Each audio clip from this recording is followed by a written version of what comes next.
Right now, Boeing is in a crisis. Production delays, safety scandals, a backlog so massive that if you ordered a 737 MAX today, you wouldn't receive it until 2035. Airlines are desperate for planes. They're bleeding money, canceling routes, and watching their competitors fly circles around them because they simply cannot get any aircrafts. And yet, there's a company that has built a perfectly good alternative, a modern single-aisle jet that competes directly with the 737. They have production capacity. They're taking orders. They could solve this entire crisis. But almost no airline outside of one country will touch it.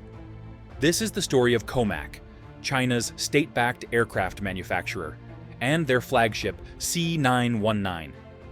It's a story about industrial espionage, geopolitical chess, and why building an airplane is about so much more than just engineering. Because here's the thing, COMAC isn't actually losing to Boeing. They're playing an entirely different game, and understanding why reveals how modern aviation really works. Let me paint you a picture of just how dominant Boeing and Airbus really are. For the past 50 years, these two companies have controlled commercial aviation with an iron grip. They don't just dominate the market, they are the market. Together, they account for over 90% of all large commercial aircrafts ever built. Their nearest competitor? Not even close. This duopoly seemed unbreakable. The barriers to entry were simply too high. You need billions in capital, decades of expertise, a global supply chain, regulatory approval from dozens of countries, and most importantly, you need airlines to trust you with their most valuable assets and their passengers' lives. China saw this dominance and decided to compete. In 2008, they established COMAC, the Commercial Aircraft Corporation of China. Their mission was audacious: build a narrow-body jet that could go head-to-head with the Boeing 737 and Airbus A320. These aren't just any planes. These are the workhorses of global aviation, the best-selling aircrafts in history, the jets that make the entire industry function. The C919 program officially launched in 2009. The name itself is symbolic: C for China, 9 for eternity in Chinese culture, and 19 representing the maximum 190 seats. Everything about this project screamed ambition. But here's where things get interesting and controversial. In 2024, a bombshell documentary aired in France titled France-China: The Secret War. Alain Juillet, the former head of France's DGSE intelligence service, made an extraordinary claim on camera. According to French intelligence, one of the first Airbus A320s ever sold to China in the early 2000s simply vanished. Not crashed, not scrapped, vanished. No flight records, no maintenance logs. It disappeared from every tracking system as if it never existed. French manufacturers were baffled. Where did a $100 million aircraft go? 20 years later, they found it, sitting abandoned in a field in Jiangsu province, completely stripped down. And according to Patrick Py, former vice president of economic intelligence at Airbus, that plane had been systematically dismantled, every component studied, every system reverse engineered, all to understand how to build the C919. Now, Airbus officially denies these allegations. COMAC insists the C919 is entirely their own design. But the similarities are striking. And more importantly, this controversy misses the bigger story. Because whether the C919 is copied or not doesn't actually matter. What matters is why airlines still won't buy it. On paper, the C919 looks successful. Over 1,200 orders from more than 30 customers. That's impressive for a brand new aircraft program, especially one from a first-time manufacturer. But dig deeper and something strange emerges. Of those 30-plus customers, only one is based outside China. Indonesia's Transnusa airline ordered a few aircrafts, but even that deal remains uncertain. Every other order? Chinese airlines, Chinese leasing companies, Chinese state-owned enterprises. And here's the kicker: the Chinese government owns COMAC. They also own, directly or indirectly, almost every major airline in China. These aren't independent commercial decisions. They're industrial policy. Think about what this means. We're in the middle of an unprecedented aircraft shortage. Boeing can barely deliver planes. Airbus is maxed out. Airlines worldwide are waiting 10+ years for new aircrafts. Some routes aren't being served because airlines literally cannot get planes to fly them. The C919 has available production slots. It's a modern jet. It competes in exactly the right category. And yet, international airlines are choosing to wait a decade rather than buy it. Why? The standard explanation focuses on 3 problems: performance, reliability, and certification. And yes, these are real issues. But they're not the whole story, because underneath these technical concerns lies something far more interesting. COMAC is actually winning, just not in the way most people think. The C919's specifications are underwhelming. Range? About 3,000 nautical miles, while the 737 MAX can fly 3,850 miles. The A320neo pushes past 4,000. Fuel efficiency? The C919 burns more fuel per seat mile than either Western competitor. Operating costs? Higher across the board. How is this even possible? The C919 is a clean sheet design from the 21st century. Meanwhile, the 737's basic design dates back to 1967.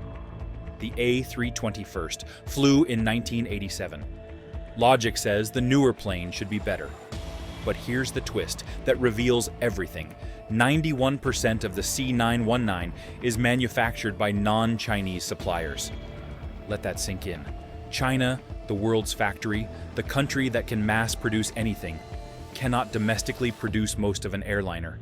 They need Western engines, Western avionics, Western flight controls, Western everything. And those Western suppliers? They're terrified of giving China their latest technology. The engines tell the whole story. The C919 uses the LEAP 1C engine, which sounds like it's from the same family powering the 737 MAX and A320neo. But according to detailed industry analysis, it's actually a detuned version based on older CFM56 architecture from the 1970s. It's a LEAP engine in name only. Why? Because CFM International, the manufacturer, knows exactly what happened to that disappeared Airbus. They're not handing over their crown jewels. So COMAC is stuck in a catch-22. They need Western technology to compete. But Western suppliers won't provide their best technology because they fear it'll be copied. The result? An aircraft that's technically modern, but practically dated. But here's what's fascinating. COMAC doesn't actually need the C919 to be competitive internationally. Not yet, at least. China's domestic aviation market is the second largest in the world and growing faster than anywhere else. By 2035, it's projected to be the largest. We're talking about potentially 10,000 plus new aircrafts needed over the next 20 years. Currently, Boeing and Airbus split this market.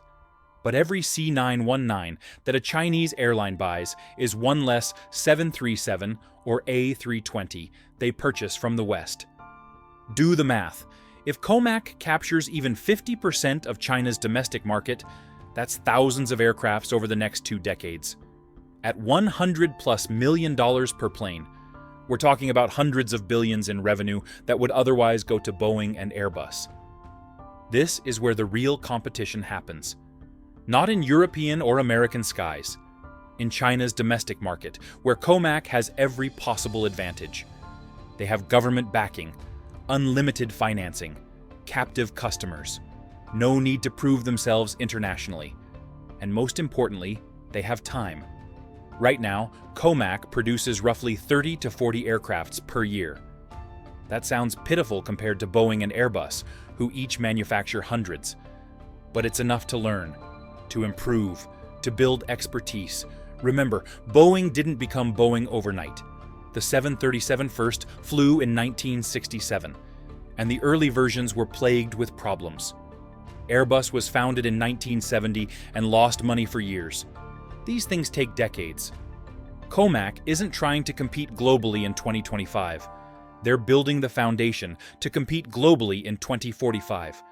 And Boeing's current crisis is giving them exactly what they need: time and motivation. Boeing's situation is dire.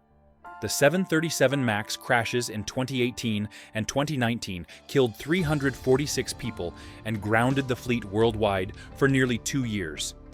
That alone was catastrophic. But then came the quality control issues. Doors blowing off mid-flight, bolts found loose on multiple aircraft, whistleblowers revealing systemic problems in manufacturing. Boeing's reputation, built over a century, has been severely damaged. Airlines trust them less. Passengers fear flying on 737 MAX aircrafts. Regulators scrutinize every decision. And production? It's a mess.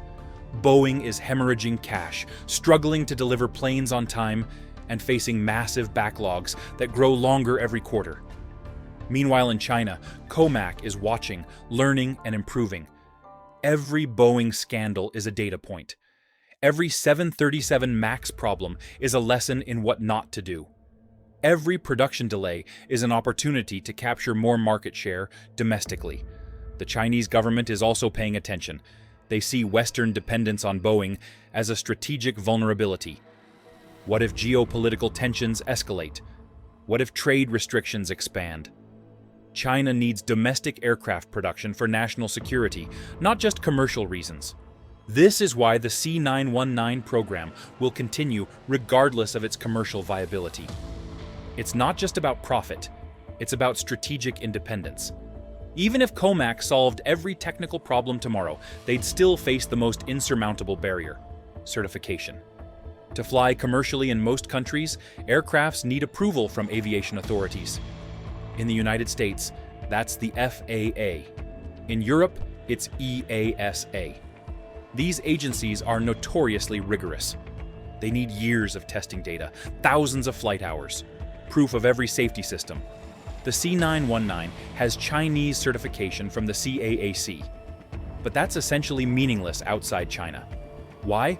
Because certification requirements aren't just technical, they're political. The FAA and EASA have reciprocal agreements. If a plane is certified by one, the other usually accepts it with minimal additional testing. This is why Boeing planes can fly in Europe and Airbus planes can fly in America. But China? No such agreement exists. And given current geopolitical tensions, creating one seems unlikely. The FAA would need to independently certify the C919, a process that could take 5 to 10 years and cost hundreds of millions. And even then, approval isn't guaranteed. COMAC knows this, which is why they're barely trying. A few token submissions to international regulators, but no serious push. Because they don't need it, not yet. Their strategy is clear: dominate domestically first, build economies of scale, improve the product, develop the next generation, and eventually, maybe in the 2030s or 2040s, push internationally when they have an aircraft that's genuinely competitive. Here's where things get really interesting. 91% of the C919 comes from non-Chinese suppliers. That's both a weakness and a strategic priority. China knows they need to indigenize their supply chain. They're investing billions to develop domestic alternatives for every single component. Will they succeed? Maybe not in 5 years. But in 20? Absolutely. China has a proven track record of starting with copied or imported technology, then gradually developing domestic capabilities that eventually surpass the originals. They did it with high-speed rail. They did it with telecommunications. They're doing it with electric vehicles right now. Aviation is harder, the tolerances are tighter, the safety requirements are stricter, the expertise required is deeper. But China has infinite patience and unlimited resources. Every C919 that rolls off the production line increases the percentage of Chinese-made components. Every year, more suppliers are domestic. The aircraft is gradually becoming more Chinese, not less. And when they achieve full domestic production capability, everything changes. They'll no longer be vulnerable to Western sanctions. They'll no longer need to accept inferior technology. They'll control their entire supply chain. That's when they become a genuine global threat. So here's the truth that nobody wants to admit. COMAC isn't failing. They're executing a long-term strategy that Boeing and Airbus should be terrified of. Yes, the C919 isn't competitive internationally right now. Yes, it has performance issues. Yes, Western airlines won't buy it. But none of that matters. What matters is that China is building domestic aerospace capability from scratch. They're creating an entire industry that didn't exist 20 years ago.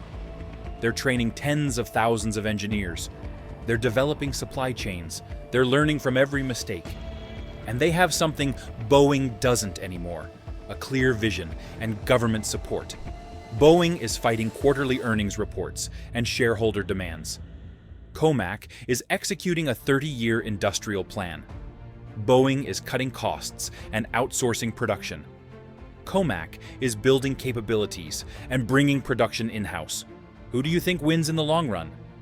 The aircraft shortage isn't going to last forever. Eventually, Boeing will fix its problems. Airbus will expand production. The backlog will clear.